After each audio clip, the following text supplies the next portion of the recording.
Jai Ho.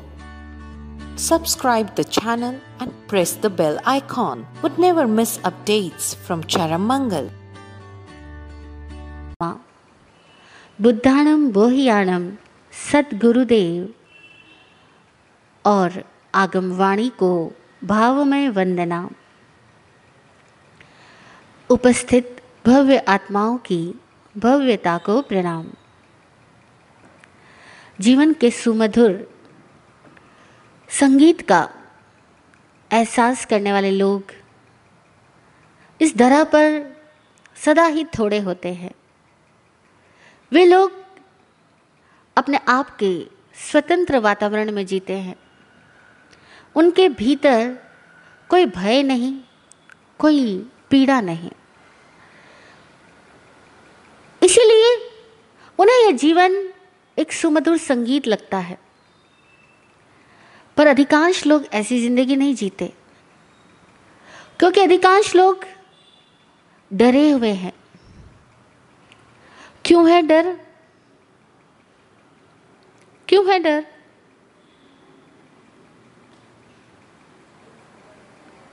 Insecurity क्यों है? Because of grid, लालच है, पकड़ है, पकड़ रखा है, वो छूट ना जाए इसलिए डर है। पकड़ रखा है धन को, रिश्तों को, सुरक्षा के साधनों को, सुविधा के स्थानों को पकड़ रखा है। हमने पकड़ रखा है मेरा माल मुझसे छूट ना जाए। उस छूटने से डरता है आदमी। जो व्यक्ति पकड़ता नहीं, उसको छूटने का डर रहता ही नहीं। क्या विशिष्टता रही महात्मा गांधी में? हम देखें, उन्होंने पकड़ ही छोड़ दी। अब कौन डराएगा? हर चीज की पकड़ छोड़ते गए। जहां जहां उनको लगा कि ये चीज मेरे भीतर में लालच पैदा करती है, ये चीज मुझे गुलाम बनाती है, ये चीज मुझे आकर्षित करती है, वो हर उस चीज को छोड़ते गए। और तभी वो दुनिया के सामने, ब्रिटिश सरकार के सामने एक लंगोट धारण करके सीधे खड़े रहे। जो करना है सो कर लो। गांधी खड़ा है, निहत्थ थे, हाथ में कोई भी तरह का अस्त्र शस्त्र नहीं। उनको जरूरत ही नहीं। जो डरपोक है उसको शस्त्रों की जरूरत है। और उनके सामने सशस्त्र लोग खड़े हैं, तब भी उन्हें कोई डर नहीं। बात कहने का दम है, हौसला है। सत्य के साथ वे खड़े रह सकते हैं। वे सत्य प्रकट कर सकते हैं, बोल सकते हैं। क्यों बोल सकते हैं? क्योंकि लालच नहीं है। लालच और आलस, ये दो चीजें जिसमें से हट जाए उसे डर नहीं रहता। हम लोग लालची भी, आलसी भी, इसीलिए सदा डरते रहते। और हम लोगों के भीतर में, हमारे प्राणों में वो जीवन का, वो सृष्टि का सुंदर संगीत बजेगा ही कैसे? कैसे निनादित होगा? नहीं हो सकता, क्योंकि हम सब लोग अपने अपने क्षुद्र स्वार्थों की, इच्छाओं की पूर्ति में ही अपनी जिंदगी का सुख और सत्य मानते हैं। Gandhi was great. क्यों महात्मा कहलाए? मुझे वो घटना उनकी जिंदगी की बहुत छूती है। जब उनका सामान ट्रेन के डिब्बे से बाहर फेंक दिया गया, बिकॉज ऑफ वो इंडियन है और ब्लैक है, तब उन्होंने इसको अपना अपमान नहीं समझा। इन्होंने कहा ये एक इंडियन का अपमान है और इंडिया क्यों गुलाम है। उन्होंने जो क्रांति की अपने लिए नहीं की, उन्होंने जो त्याग किया अपने लिए नहीं किया, इंडिया के लिए किया। देखो, हमारी सबकी चेतनाएं कितनी संकीर्ण है, सोच कितनी सीमित है। हम लोग कभी लड़ाई भी करेंगे ना, अपने नाम, अपने मान, अपने सुख, अपने साधनों के लिए करेंगे। ज्यादा से ज्यादा हुआ तो अपने बच्चों के लिए, नाम लोग बच्चों का लेते हैं, लड़ते खुद है। कहते हैं मुझे तो नहीं चाहिए पर मेरे बेटे को तो चाहिएगा ना, इसके लिए मैं लड़ाई कर रहा हूं अपने पापा से, अपने चाचा से, अपने भाइयों से। क्यों लड़ रहे हो? मेरे बेटे को तो पैसा चाहिएगा, मेरी बेटी की तो शादी करनी है। हम नाम उनका लेते हैं, चाहिए सब हमको, लेकिन वो इसलिए नहीं लड़ा, इसलिए वो महान आत्मा हुआ, महात्मा हुआ। हम लोग अपने और अपने परिवार के लिए जीते हैं, कुछ ही लोग हैं जो राष्ट्र के लिए जीते हैं, कुछ ही लोग हैं जो मानवता के लिए जीते और मानवता के लिए मरते हैं। जो मानवता के लिए जीता और मरता है वो महान आत्मा है, बाकी तो सब है शूद्र आत्माएं। और मानवता की सेवा के लिए उसे कभी ये फील नहीं हुआ मैं इतना बड़ा आदमी सेवा कैसे करूं। सेवाग्राम आश्रम में एक बार एक अध्यापक बीमार पड़ा और उसको गलित कुष्ठ हो गया। गलित कुष्ठ पूरा शरीर गल करके चमड़ी खराब और कोट का पीप जरे। लोगों ने बोला कोई सेवा नहीं कर सकता, इसको दवाखाने ले जाओ, चिकित्सालय में भर्ती करा दो, वहां इसका इलाज हो जाएगा। वो बोले ऐसा कैसे, मैं स्वयं करूंगा। वो स्वयं जाके उनको समय देते, उनकी सेवा करते, उनके घावों को दूर करते, मरहम पट्टी करते। उनको देख करके बाकी के लोग भी करने लग गए। अरे जिस गलित कोढ़ी के पास भी जाना कोई पसंद नहीं करता, क्योंकि उसकी हवा भी छू जाए तो बीमारी संक्रामक है, दूसरे को लग जाएगी। लेकिन उसको बीमारी कैसे लगेगी जिसके मन में कोई बीमारी नहीं, जिसके मन में कोई ग्लान भाव नहीं। जैन सूत्र कहते हैं अग्लान भाव से ग्लान की सेवा करो। अग्लान भाव से यानी भावों के अंदर जरा भी हिचकिचाहट, परायापन, छिछी, बेचैनी कुछ भी ना आए, एक आत्मा भाव आए, ऐसी सेवा करो। वो गांधी ने की। महात्मा गांधी ने अपरिग्रही जिंदगी जी। उसने जब देखा कि मेरे भारतवासी इतने गरीब, इनके पास पहनने को कपड़े नहीं, बोला फिर मैं एक कपड़े में काम चला सकता हूं तो दूसरा क्यों डालो। वो भी छोड़ दिया। कितनी बड़ी बात। एक सच्चे जैनी के लक्षण क्या होने चाहिए, वो महात्मा गांधी में देखने को यहां मिल रहे हैं। अपरिग्रही विचार। यहां तक उनका कहना था कि तुम्हें जितनी जरूरत है उससे ज्यादा धन भी तुम अपने पास रखते हो तो चोरी हो। इतनी बात जो जी सकता है वही कह सकता है, हर आदमी नहीं कह सकता। उन्होंने अपने विचारों के साथ में सदा एक तरलता रखी। जहां लगा ये ठीक नहीं है, गलती सुधारी, और जब लगा सलाह की जरूरत है, मार्गदर्शकों से सलाह मांगी। सोचा नहीं कि इतना बड़ा आदमी किसी से कैसे सलाह मांगू, किसी से कैसे पूछूं। श्रीमद राजचंद्र जी के साथ उनका पत्र व्यवहार होता और वे जैन दर्शन के तत्वों की गहराई को उनकी वाणी से समझने की कोशिश करते। और तब उन्होंने कहा ये अहिंसा, अनेकांत और अपरिग्रह ये जीवन में आ जाए तो व्यक्ति को ना कोई भय सता सकता है, ना उसे कोई पराधीन बना सकता है, क्योंकि पराधीन आदमी को उसका लालच बनाता है। पराधीन आदमी को उसकी स्वार्थ भरी सोच, मिथ्या दृष्टिकोण, सीमित भावनाएं, सीमित सोच बनाती है। वो क्यों रखना, हटाते गए। वो सत्य के साथ प्रयोग करते चले गए और अपनी आत्मा की शुद्धिकरण के लिए उन्होंने सारे धर्म दर्शनों को पढ़ करके भी अपनी आत्मा की शुद्धिकरण के लिए सतत अभ्यास किया और उनके संकल्पों में बल आता गया। ये संकल्प ताकत उन महात्मा गांधी की थी जो ब्रिटिश सरकार के सामने बिना किसी अस्त्र शस्त्र के खड़ा हो सकता था। ये अहिंसा है, ये आत्म प्रेम अहिंसा है। आज 2 अक्टूबर गांधी का जन्मदिन, साथ ही साथ लाल बहादुर शास्त्री जी का भी जन्मदिन, जिनकी सोच कितनी बड़ी कद छोटा लेकिन आत्मा बड़ी, जिनके भावों के अंदर इस देश की अर्थव्यवस्था को ऊंचा उठाने के लिए और किसान को ऊंचा उठाने के लिए, उसके जीवन स्तर को ऊंचा उठाने के लिए कितनी ललक थी, कितनी पीड़ा थी। जो सादी जिंदगी जीते, उच्च विचार रखते, लेकिन आज हम सब लोग उनके उन सब विचारों को किताबों में पढ़ना अच्छा समझते हैं, कोई कोई दिन उनके विचारों की महिमा गाना अच्छा समझते हैं, लेकिन अपनी ही ज़िंदगी में अगर हमें कुछ तब्दीली करनी हो, कुछ चेंजेस लाने हो, हम नहीं कर सकते।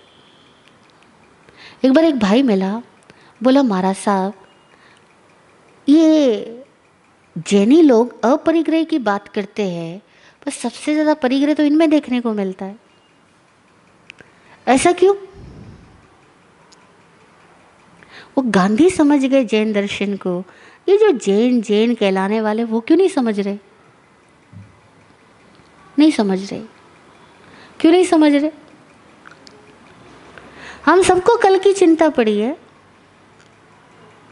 हम सबके प्राणों में भय है, हम सबके भीतर स्वार्थ है, हम सब चीज़ों में अपनी सत्ता रखना चाहते हैं और अपने अस्तित्व की महानता इन वस्तुओं से, जड़ वस्तुओं से करना चाहते हैं।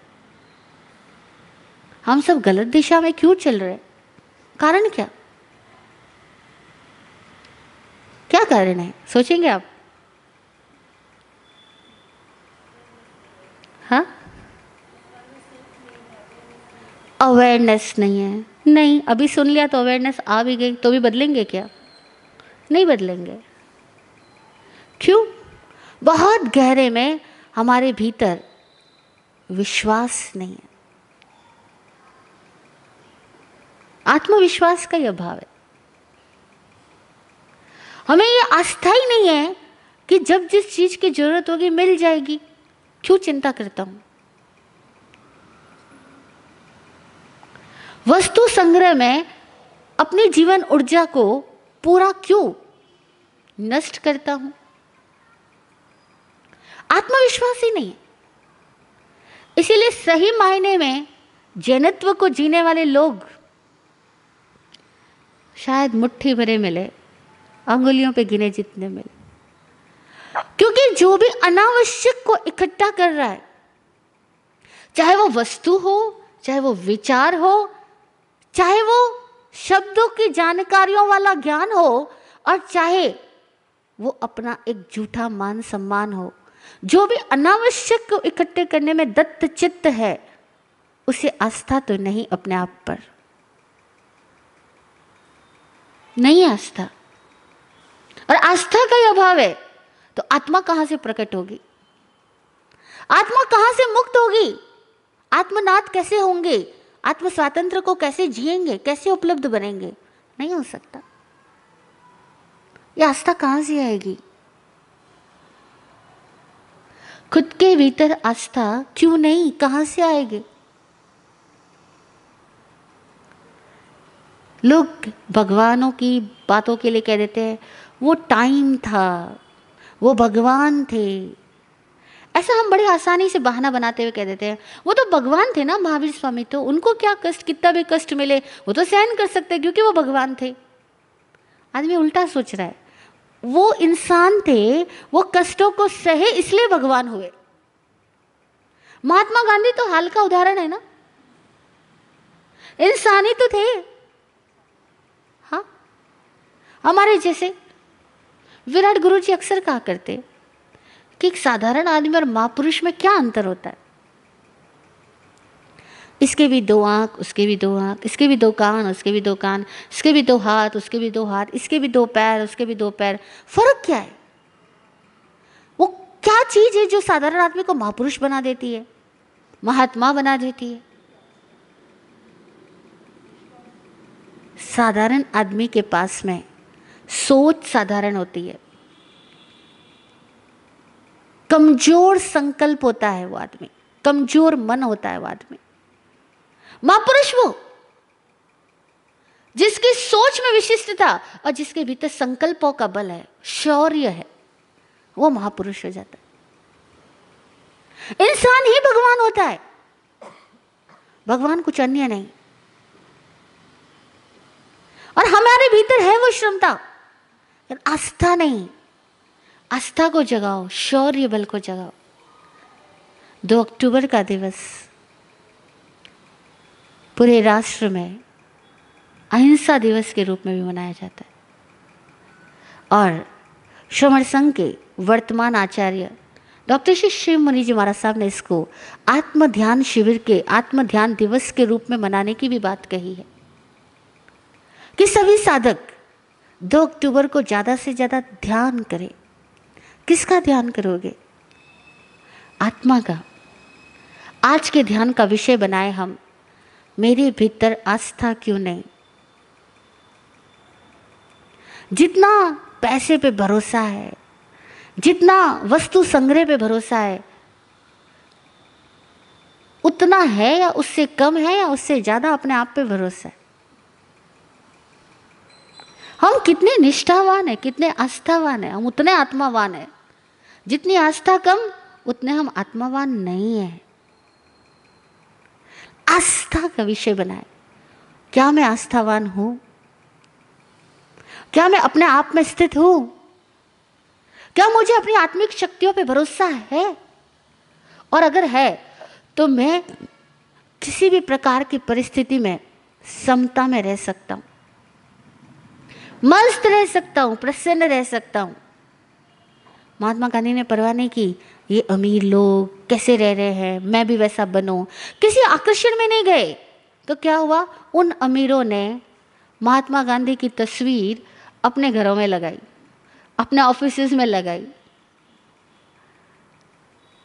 जिसने अमीरी को देख के आकर्षण नहीं पाया अपने भीतर, अमीरों ने उसके भीतर आकर्षण पाया, उसके चित्र में, उसके नाम में, उसके सोच में, उसकी याद में आकर्षण पाया।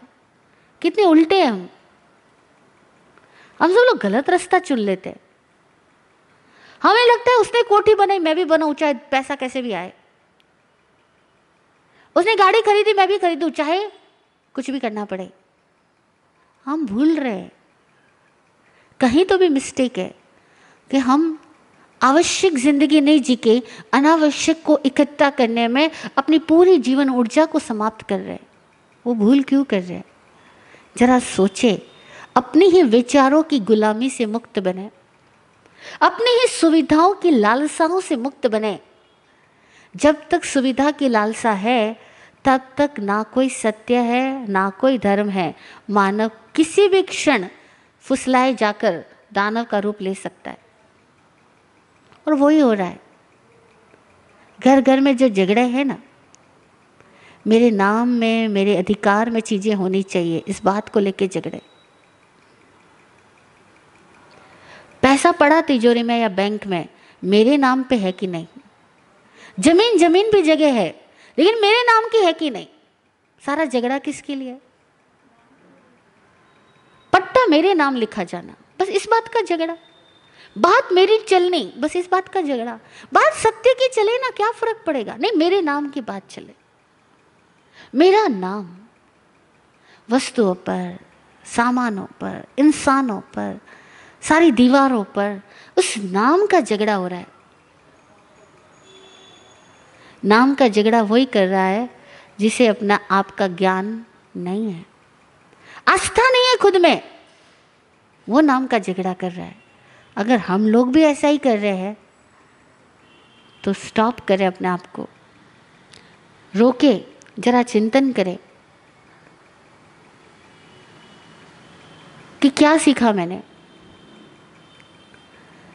कहाँ है मेरा विश्वास, अपने आप में या कहीं और। आज ध्यान करें हम, और ध्यान में बैठकर अपनी आस्था के स्तर को टटोले जरा। हमारी आस्था का स्तर कैसा है? मैं समझती हूँ महात्मा गांधी की ज़िंदगी से हम छोटी सी भी सीख ले लें कि क्यों उनमें संकल्पों का बल था, क्यों आस्थावान थे वे। क्योंकि संग्रह नहीं, सुविधा की लालसा नहीं, कुछ पकड़ छूट जाने का डर नहीं। जहाँ भी पकड़ पैदा होती उसको छोड़ते जाते थे, इसलिए वो ऐसे हुए। तो आप और हम भी ऐसे हो सकते हैं ना। क्यों नहीं हो सकते? तो आज का दिन थोड़ा 10 मिनट ध्यान लगाएंगे। जय हो।